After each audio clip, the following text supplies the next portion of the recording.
E assim, o que eu tenho para dizer para você é o seguinte: andar com Ele não é o suficiente.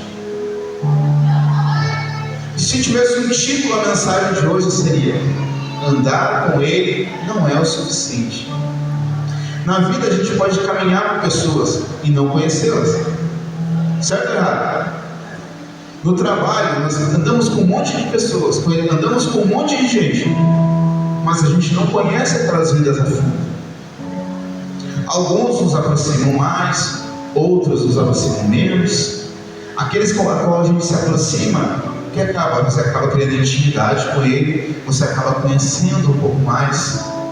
Mas tem outros que você vai andar com eles lá e ele vai ser só um colega de trabalho, e você nunca vai conhecer a fundo, você nunca vai se assentar à mesa com ele. Você vai apenas caminhar, caminhar, caminhar. Assim também é na igreja. Às vezes a gente está aqui, a gente tem mais intimidade com o irmão, a gente tem menos intimidade com o outro irmão. Às vezes a gente está ali com mais proximidade. Quer ver? Se eu perguntar para o Everton qual é a comida preferida do João, qual que é a comida preferida do João? Ele não sabe. Se eu perguntar para o João qual é a minha comida preferida, ele não sabe.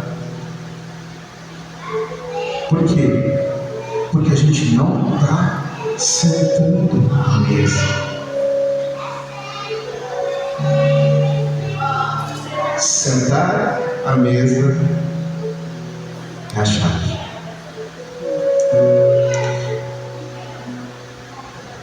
Vamos ao texto, Lucas 24:13. E eis que no mesmo dia iam dois deles para uma aldeia que estava de Jerusalém 70 estádios. Isso quer dizer mais ou menos 12 quilômetros, cujo nome era Emaús. E iam falando entre si tudo aquilo que havia sucedido. E aconteceu que, indo com eles, falando entre si e fazendo perguntas um ao outro, o mesmo Jesus se aproximou e ia com eles. Mas os olhos deles estavam fechados para que não o conhecessem. E eles lhe disseram: que palavras são essas, caminhando trocais entre vós? Por que estáis tristes? E respondendo um, cujo nome era Cleopas, disse-lhes: és tu só o peregrino em Jerusalém, e não sabes as coisas que nela têm sucedido nesses dias? E eles lhe perguntou: quais? E eles disseram: as que dizem a respeito de Jesus o Nazareno, que foi um homem profeta, poderoso em obras e palavras diante de Deus e de todo o povo. E como os principais sacerdotes e nossos príncipes o entregaram à condenação de morte e o crucificaram. E nós esperávamos que ele fosse o que redimisse Israel. Mas agora, sobre tudo isso, já é hoje o terceiro dia diz que essas coisas aconteceram. É verdade também que algumas mulheres dentre nós nos maravilharam, as quais de madrugada foram ao sepulcro, e não achando o seu corpo, voltaram, dizendo que também tinham visto uma visão de anjos que dizem que ele vive.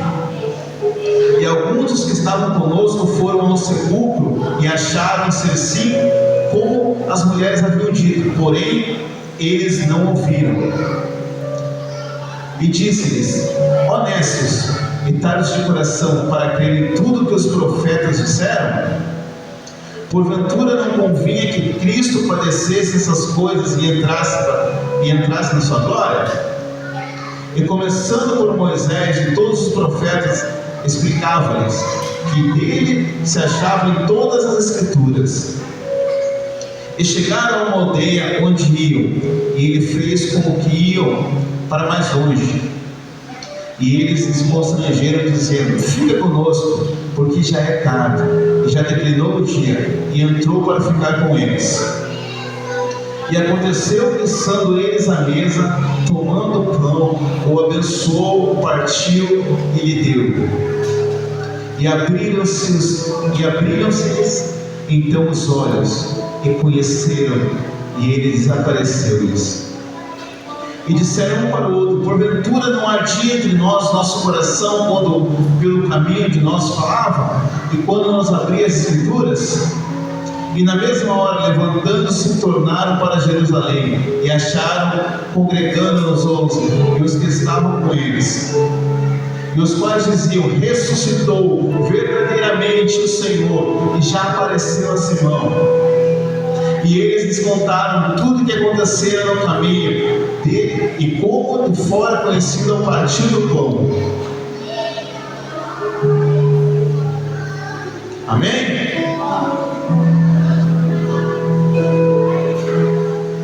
Vamos lá, o texto é um pouquinho extenso, mas primeiro a gente precisa entender o porquê que eles foram para Emaús.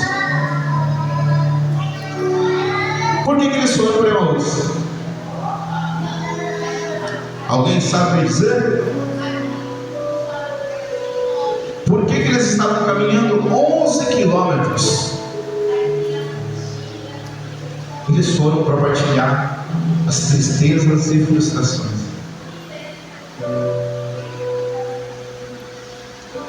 Eles caminharam 11 quilômetros para isso. Ou seja, eles andaram com Cristo, e Jesus disse lá em Mateus que iria ressuscitar. Mateus 16, 21. Jesus havia informado eles. Disse para eles que iria ressuscitar. Que veio de acontecer, escolheram um caminho. E o que aconteceu? Ao invés de crer naquilo, eles escolheram o caminho do lamento. Eles escolheram caminhar, lamentando um para o outro, dizendo: poxa, não era ele que ia livrar Jerusalém disso? Que ia libertar Jerusalém? Não era ele o Cristo? Ele morreu. Mas tem mais. As mulheres foram ao sepulcro, já tinham dado a notícia para eles: ele ressuscitou. Um anjo nos disse que ele ressuscitou. O pessoal, os discípulos foram ao sepulcro. E o que aconteceu? Viram que a tumba estava vazia, que lá ele não estava. E mesmo assim eles continuaram no lamento, continuaram lamentando. Por quê? Porque eles caminharam com Cristo, mas não se sentaram à mesa com ele.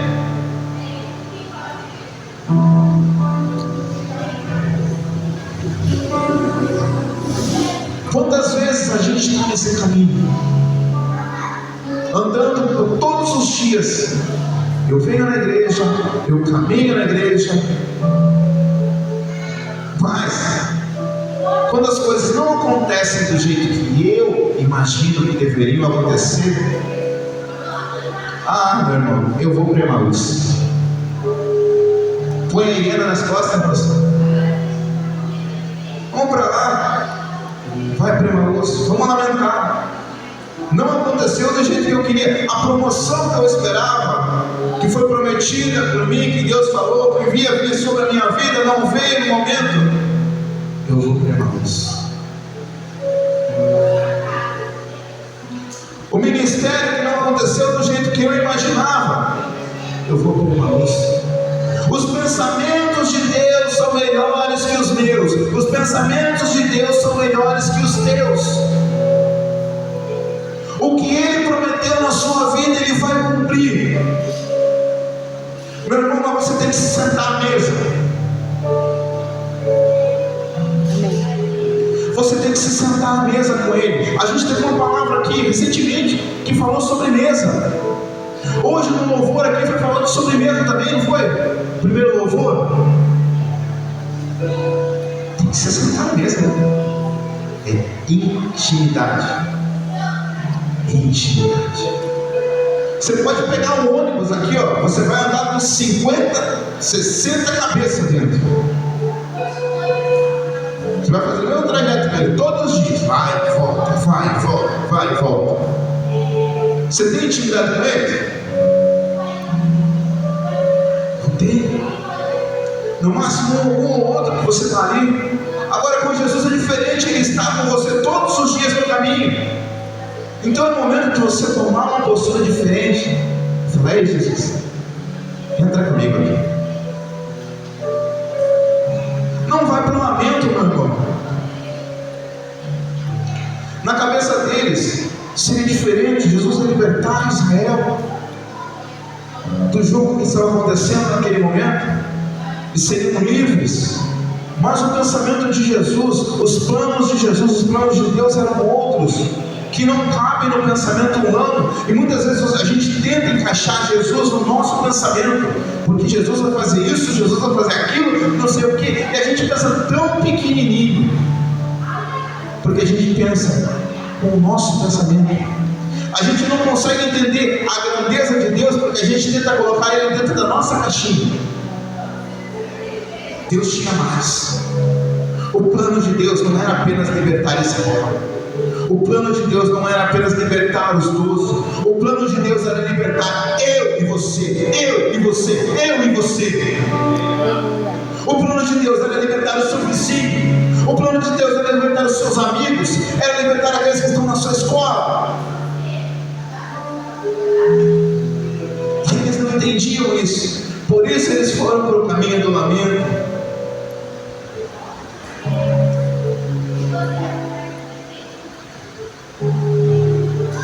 Só que mesmo assim, e a gente pode pegar e falar que eles escolheram o caminho errado, mas quantas vezes nós fazemos isso? Quantas vezes nós escolhemos o caminho do lamento? Quantas vezes o silêncio de Deus nas respostas que você quer faz você escolher o caminho do lamento? Só que mesmo assim, é aí que está o poder da graça. Você escolhe ir para Emaús, e Ele fala assim: eu vou atrás, eu vou atrás deles. E aí ele chega ali: o que vocês estão falando? O que aconteceu? O que vocês estão falando? Vocês estão se lamentando? Vocês estão tristes? Nessa noite Deus pergunta para você: o que está acontecendo? Por que estás triste? E eles ali foram falar para ele: olha, será que você não sabe? És tu o único peregrino que não sabe do que acontece por aqui? Jesus, o Nazareno, profeta, sabe o que é interessante? Eles falaram assim, que Jesus era um profeta, um grande ensinador, considerado por Deus e pelos homens. No momento em que a dúvida veio, ele não era mais o Cristo para eles. Ele era um profeta. Nós acreditávamos que Ele era quem iria nos libertar. Nós acreditávamos que Ele era o Cristo. Pessoal, quando a dúvida sobressai na nossa cabeça, Ele já não é mais um Deus de milagre na nossa cabeça. Quando o diabo consegue plantar uma dúvida no seu coração, sobre qualquer que seja a situação, você já não consegue colocar o Deus como o Deus de milagres, o Deus de bênção, o Deus de vitória. Por quê? Porque você deixou a dúvida crescer. E aí você começa a dizer: será que isso é para mim mesmo? Será que o meu ministério é para mim mesmo? Será que o que eu estou fazendo aqui é para mim mesmo? Será que isso foi planejado por Deus? E nesse momento, você começa a caminhar para Emaús, porque Ele deixou de ser o Deus da tua vida.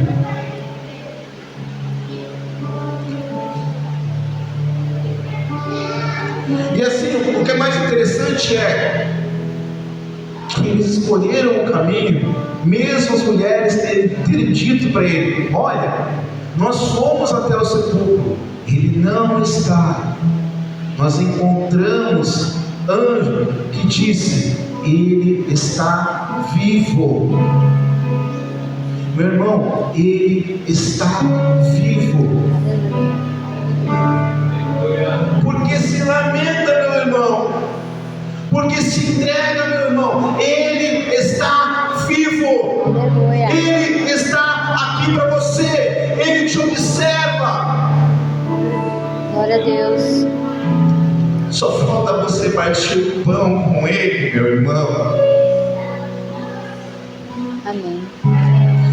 E mais, eles contam a história, eles falam: as mulheres foram lá, disseram que ele não está lá.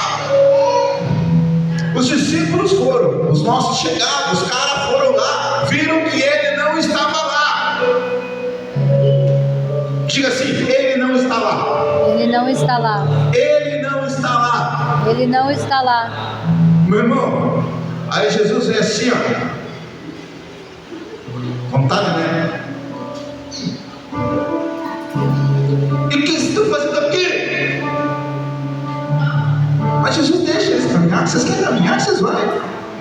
Vai. Porque na hora que eu me revelar, é 11 quilômetros que vocês vão dizer, vão estar dizendo, correndo, dizendo: ele não está lá, ele não está lá, ele está vivo, ele está vivo, ele está vivo. Eu caminho com vocês e vocês voltarão 11 quilômetros dizendo: ele está vivo. Aleluia. E eles foram falando, e Jesus foi conversando. Sério mesmo? Fica imaginando, né? Jesus se fazendo desentendido com ele. Nossa, sério? Ele é libertado, olha.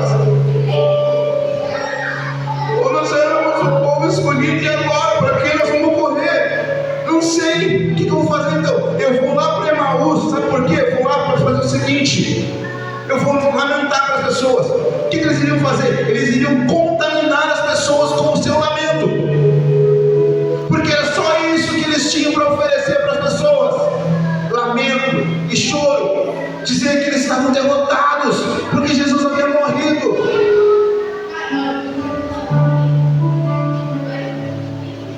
Aí acontece o seguinte: Jesus fala assim: filhos, vocês entenderam tudo errado. Tudo errado. Caminhar não é o suficiente. Então disse-lhes Jesus: vocês não estão a ser sensatos. É assim tão difícil crer em tudo que os profetas escreveram nas Escrituras? Não foi claramente predito por eles que Cristo teria de sofrer todas essas coisas antes de entrar na sua glória? E fez-lhes compreender as Escrituras, começando com os livros de Moisés e dos profetas, explicando o que esses textos diziam a respeito. Em outras palavras, Jesus pegou na mãozinha dele e falou: vamos conversar. Não era para acontecer isso? Não foi dito que isso ia acontecer? Não foi dito que era necessário que ele pagasse o preço? Não foi dito isso nas Escrituras? Ele não predisse isso para vocês também? E as palavras do amor do Senhor, elas queimam no coração. Elas queimam no coração, porque muitas vezes, quando a pessoa é contrariada, ela tende a se falar: não é isso não. A palavra dizia isso, mas não era ele. Ele morreu. Mas as palavras, elas queimavam no coração daqueles dois. E aí, quando a palavra queima no coração, você fala assim: vem, Jesus, entra aqui. O que você me disse está queimando aqui dentro. Todas essas escrituras que você mencionou, nossa, então faz o seguinte: mesmo que inconscientemente, vamos entrar com a gente? entrou na casa, ele se assentou à mesa, ele os observava, e ele sabia que eles o desejavam. E eu parti o pão, os nossos olhos se abrem e reconhecemos quem tu és. E ao som da tua voz, os nossos corações queimam de amor, queimam de amor. Meu irmão, a partir do momento que você coloca ele dentro do seu coração, que você chamou ele para a mesa e falou, ele vai partir o pão. E quando ele dá a graça, meu irmão, ele não vai precisar dizer, eu sou o Cristo, porque a presença dele, o poder dele, vai revelar quem ele é na sua vida. Aleluia.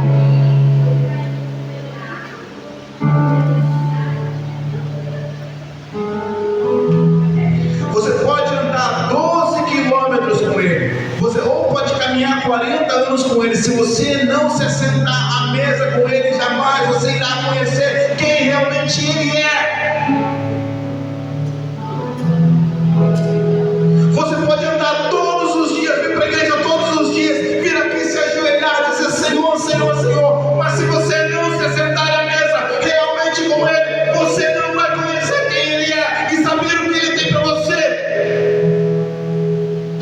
Por isso muitas vezes nós vemos pessoas desistindo no meio do caminho, porque elas caminham, trabalham para ele, mas são servos, não são filhos, não entendem o poder de ser filho.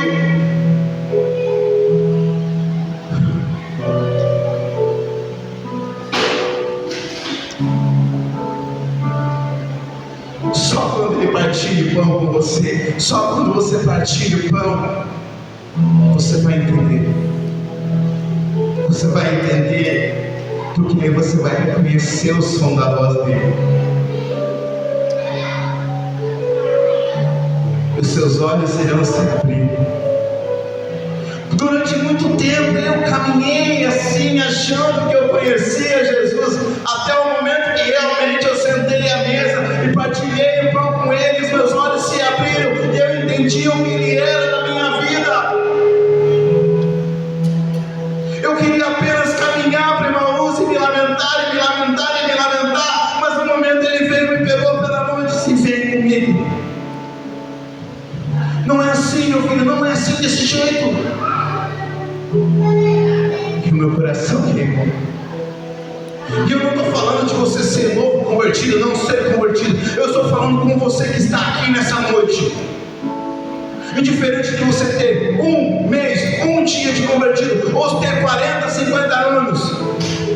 Isso é para qualquer um. Tem que entender que precisa estar na mesa, precisa se sentar na mesa com ele, precisa ter intimidade. Chega de apenas caminhar. Chega de apenas caminhar com ele. É hora de se sentar à mesa. Para caminhar, para ter a caminhada de verdade, você precisa estar sentado à mesa.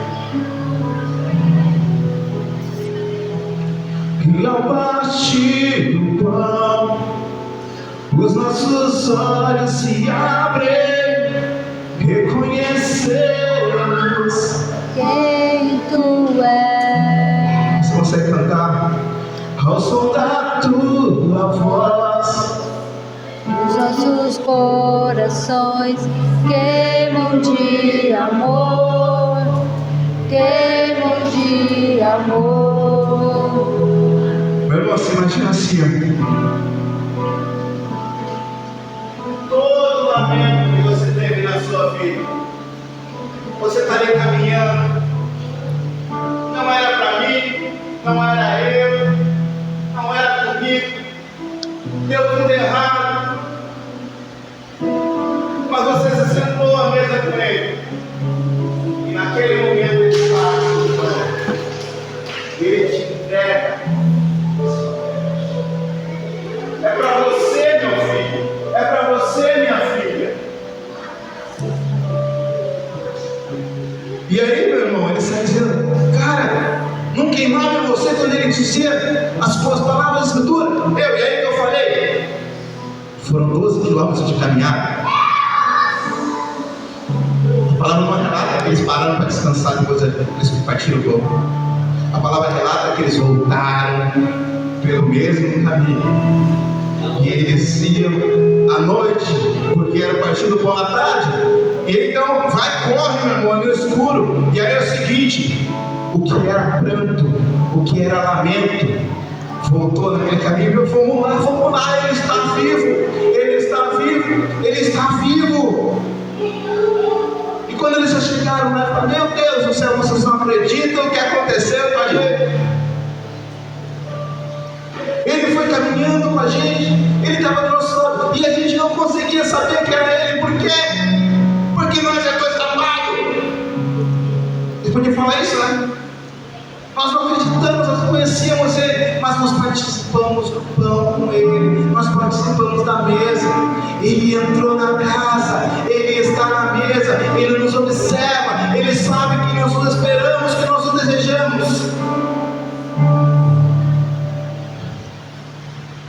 E no caminho eu fico imaginando eles: nós te damos toda a honra, nós te damos toda a glória, ao poder que foi morto, mas ressuscitou, ao poder que foi morto, mas ressuscitou. Por isso nessa noite eu convido você a se levantar. É chegado o momento de você partilhar o pão com o Senhor Jesus. Se assentar à mesa. Entender que apenas caminhar não é o suficiente.